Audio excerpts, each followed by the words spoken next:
Assalamualaikum warahmatullahi wabarakatuh. Perkenalkan, nama saya Sinta.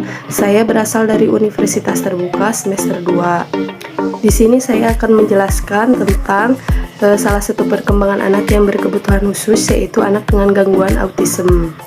Nah, anak autism adalah salah satu gangguan perkembangan yang berat sehingga dimasukkan ke dalam kelompok Pervasive Development Disorder atau PDD.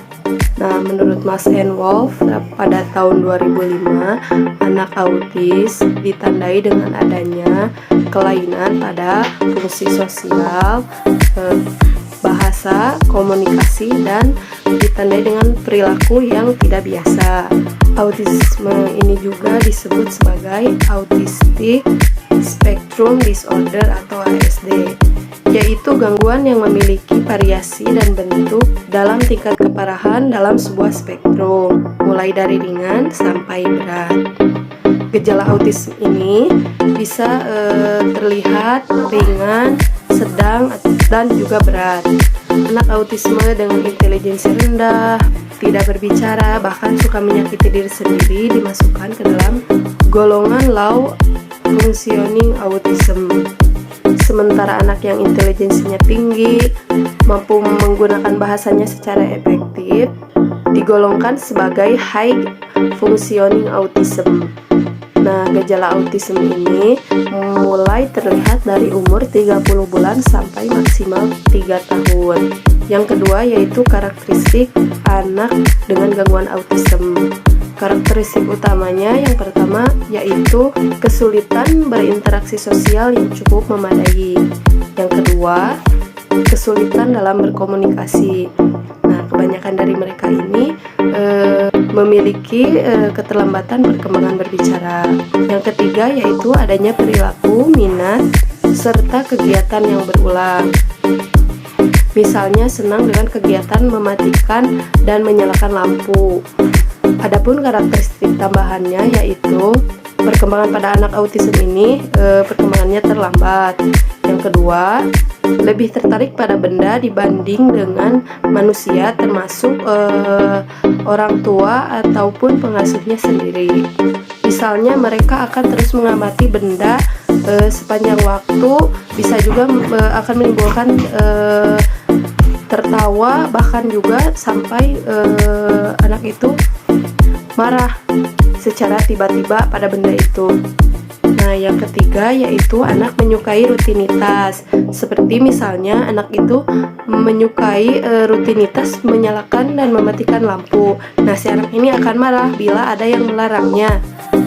Yang keempat yaitu permasalahan sensoris. Nah, jika kemauannya tidak dituruti, dia akan marah, meledak-ledak, ditandai dengan adanya temper tantrum. Yang kelima yaitu minat spesifik. Misalnya si anak itu menyukai kipas angin. Nah, si anak itu akan berlama-lama duduk hanya karena melihat baling-baling kipas anginnya saja. Yang keenam yaitu permasalahan belajar. Nah, konsentrasi belajar mereka itu hanya memberi perhatian saja pada hal-hal yang mereka sukai dan tanpa tidak peduli pada hal yang lain. Penyebab dari gangguan autisme ini sampai saat ini masih terus diteliti. Kenner dalam Mas N. Wolf menyebutkan bahwa penyebab utama dari gangguan autisme itu yaitu pola pengasuhan orang tua. Namun Ruther dalam Mas N. Wolf pada tahun 2005 adalah salah satu tokoh yang menolak pendapat Kenner tersebut.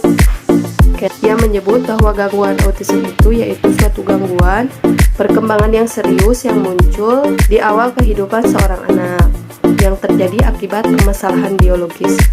Faktor genetik juga bisa menyebabkan anak autism. Selain faktor genetik, berhubungan erat juga dengan gangguan kerusakan pada otak. Nah, penanganan pada anak gangguan autisme ini biasanya berbentuk terapi.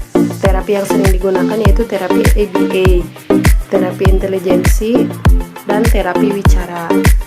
Nah, pihak yang terlibat dari gangguan autisme ini salah satunya yaitu dokter spesialis jiwa, bisa dirawat di rumah sakit ataupun di terapi kejut listrik. Pada saat ini gangguan autisme ini ditangani oleh dokter spesialis anak, psikologi anak, dan juga para terapis anak. Selain itu, orang tua, saudara kandung, pengasuh, bahkan guru di sekolahnya pun harus ikut berperan dalam mengembangkan potensi anak dengan gangguan autisme ini. Nah, mungkin segitu saja penjelasan dari saya. Terima kasih. Wassalamualaikum warahmatullahi wabarakatuh.